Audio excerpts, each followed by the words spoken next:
अस्सलाम वालेकुम दोस्तों, अमीन जोयो एक दफ़ो ॿीहर क़दीम आसारनि जे हिकु बाग़ ते मौजूदु आहियां। हिते 3 अदद मक़बरा मौजूदु आहिनि, जंहिंमां हिकु मक़बरे खे मुकमल तौर ते नओं रंग रूप ॾिनो वियो आहे। ॿियो मक़बरो सही सलामत मौजूदु आहे, जॾहिं त 3 मक़बरे जी हालत बिल्कुलु तबाह थी चुकी आहे। हिन जो गुंबज़ किरी चुको आहे ऐं हिन में ख़ूबसूरत चिटसाली जा मंज़र कढियल आहिनि।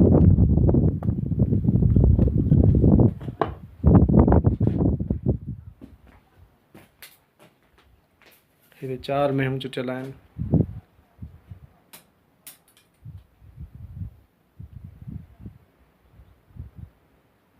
हुन खां अलावा हिकु औरत ऐं हिकु मर्द जी तस्वीर।